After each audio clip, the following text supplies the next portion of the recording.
We've seen the SUMIF, COUNTIF and AVERAGEIF in action that allows us to both add, count and work out the mean for selected values within a particular range.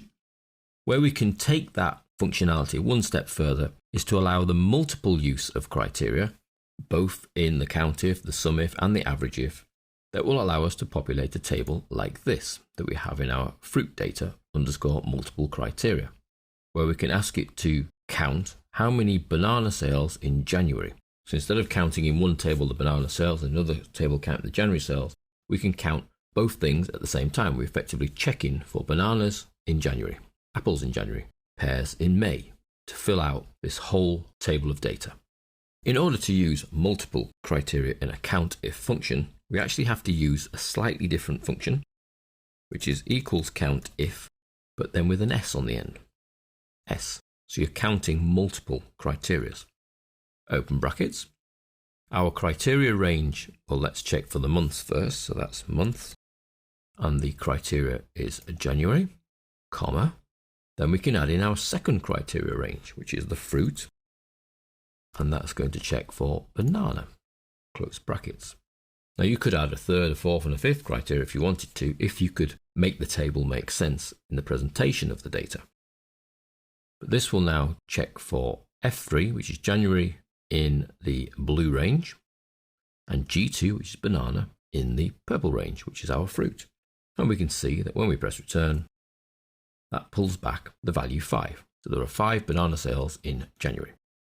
Now in order to replicate this function throughout the rest of this table, we have to make a couple of amendments to it in the region of making parts of the formula absolute. Now the ranges are absolute, so they're okay. We'll always check the right month, it'll always check the right fruit columns. But what we want to do is, as we copy this formula down, we need it to check a different month. And as we copy it to the right, we need it to check a different fruit. So as it drags down, we do want it to change the row number. But as we drag it to the right, we don't want it to change column F. So in this case, we fix column F with a single dollar in front of it, but we leave the 3 relative, so the 3 can change. With the fruit reference, we want that to move along. So as it goes to the right, we want it to move from G to H, but what we don't want to happen as it comes down is to move from row 2. The name of the fruit will always be in row 2. So we fix that with a dollar in front of the 2. So we're part fixing 2 sections of this function. The result is, if I now take that function, I can copy it and paste it into the whole table. And it quite happily, if I pick on pears in July, it quite happily references the correct fruit, the correct month, and looks in the correct ranges. So by dollaring up in the right places, I can take one formula and paste it into this whole table. So that's the COUNTIF with multiple criteria, both checking a row and a column value. I can do a similar thing with the SUMIF. So I now want to add up how many sales for bananas in January and apples in February, etc. So it's equals SUMIF, but it's the plural, so it's ifs, open brackets. Now you'll see there's a single sum range. We can't start adding up different ranges, but we can have multiple criteria. So I certainly only want to add one sum range, and that's the sales, comma. Then my first criteria is the month range, and we're going to look for January, comma. The second criteria is going to be looking in the fruit range, and that's going to take that cell there, and then close brackets. Again, just like the COUNTIFs, you can have a third, a fourth, a fifth, a sixth criteria. So here in the SUMIF, I'm adding up the sales values, so they're in blue, where F3, so the purple, is in the red range, and G2, so the tulip pink, is in the green range, the fruit. And that will work for us and tell us that we sold $120 worth of bananas in January. Just like the COUNTIF, I then need to add dollars in the appropriate place so that I can copy and paste this formula without having to retype it. So I need to dollar up the months so that they do not change their column as we copy this formula. So it's $F, and we need to dollar up the row of the fruit reference so that it too doesn't change as I copy and paste.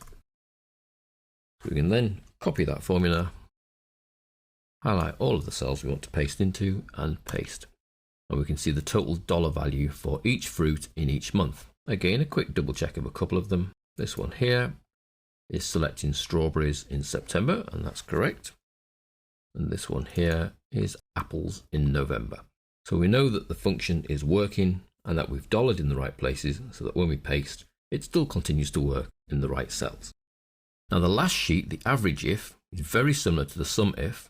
So very similar, I'm actually going to copy that cell there, the banana one, come to average if, and paste. Now the name sales already exists. Click yes to use that version of the name, or no to rename the version of sales you're moving or copying. That's because we're copying a formula that references a different sheet. So I want to keep the same name and month and fruit, and then the formula pastes in and we still get 120. All I need to now do is change the SUMIFs to average ifs. Same average range, so it's looking down the sales column, it's checking January in the month column and bananas in the fruit column. I already also have the dollars in the right place, so if this formula works on the average, I can carry on and do a copy and paste into all of the cells. The average value of the banana sales in January is $24. We can then copy and paste that average ifs function throughout that whole little table. And it works out the average dollar value. Pick on the kiwis. So average dollar value for kiwis sold in June is 46.2. So that's average ifs, SUMIFs, and COUNTIFs. We need that extra S at the end to then be able to allow us to define secondary and tertiary criteria.